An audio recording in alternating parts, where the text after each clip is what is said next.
Happy game day, Railers fans. It's time for another episode of Railers Rundown. I'm Tim Foley. Well, the Worcester Railers are back in action here at the DCU Center tonight after last night's 2-1 shootout loss to the Reading Royals. I took the time today to catch up with Worcester Railers forward Max Dorrington, who had last night's lone goal for Worcester, as well as Railers captain Anthony Rapace.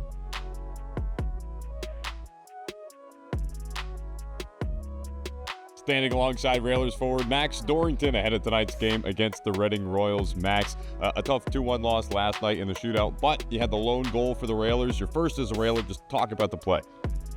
It felt good. I feel like my line was definitely generating some chances, and I think we created a turnover in the neutral zone, got it in deep, and the puck just squirted out to me, and I was able to put the backhand on net, and luckily it went in.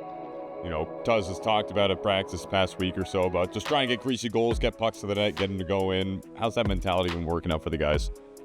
I think it's been working out well. I think we'll see a lot more of it tonight. I was able to find that one just by stopping at the cage, and if you just look for a puck there, hopefully we'll get some more bounces around that area tonight.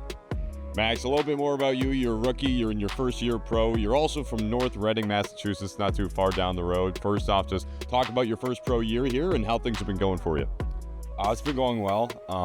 Great organization. Since I've been here, it's been first class, and we've had a lot of fun as a group, and hopefully we can start stringing some wins together and really jump up in the standings, and that's really the end goal. So, just working towards those things. And you're not too far from here, like we said, North Reading. You played at Cushing Academy as well. Just talk about what it means to be back here in Massachusetts playing pro hockey. It feels really kind of like a homecoming for me, less than an hour away for prep school. Some of the best times of my life. Just getting to play more hockey here. It's can't really put it into words. Another game here tonight to cap off Hollow Weekend. Talk about what you guys are looking to do to pick up a win here against Reading. Just more of the same, and continue to bury some of those chances. I think we only gave up one last night. The goaltending was great. I thought the defense was pretty good. So, it's kind of been the same story for us. We just got to score a few more goals in the same time frame here. Railers forward, Max Dorrington. Thanks, Max. Thanks. Standing alongside Railers forward Anthony Rapace ahead of tonight's game against Reading. Patch, a tough 2-1 loss last night. Just talk about the game and how you guys felt out there.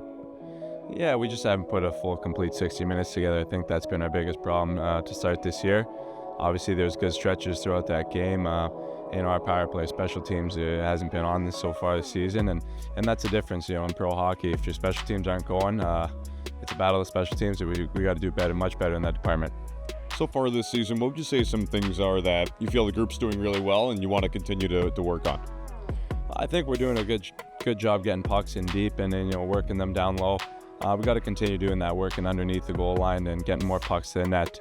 Anytime it gets low to high, we're trying to make cute plays. When pucks aren't going in, the cute ones aren't there for you. So we got to get a little grittier and get into those dirty areas and find the greasy one. Feels like the team's run into some really hot goaltending across these first few games here. Just what's the key to getting past these goaltenders and run out the scoreboard a bit? Yeah, obviously the goaltending has been pretty good, but I don't know if they're that good, if we're kind of making them look good. Like I said, we're just not getting to the blue paint, to the tough areas. We got to take their eyes away and just make it really, really greasy, get in their face every whistle. Anytime there's a stop puck, we got to just get in his face and make it very uncomfortable for him. And once we get one, we hope that opens the floodgates for us. Speaking of goaltending, Henrik Tikkanen off of last week's win had a good game last night for the team, allowing just one heading into the shootout. Talk about what you saw from him.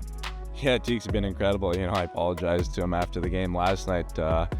He can only do so much back there. He's doing his job, so it's on us to create some offense and get some goals for him and hopefully come out with 2 points here. Let's talk about this group's strengths right now, kind of where you feel as a group on the ice, off the ice, they're meshing well. Yeah, we got a great group of guys here. Tuz did a great job recruiting in the off season, but at the end of the day, great guys don't win hockey games, so we got to come together here. We're a fast group, and we got to play to our strengths. We understand what our strengths are, and then that's playing fast. Anytime pucks go back in our own end, we got to get going up the ice north real quickly and a transition game. So if we can get to that, we'll like our chances, and we're going to have some success, hopefully starting tonight in these next few weeks throughout the rest of the season. Railers forward, Anthony Rapace. Thanks, Patch. Thanks, Tim. That does it for today's episode of Railers Rundown. Puck drop between the Worcester Railers and Reading Royals coming up at 6:05 p.m. right here from the DCU Center. If you can't catch the game live, be sure to tune in on Flow Sports and on 98.9 Nash Icon, the Worcester Railers Radio Network.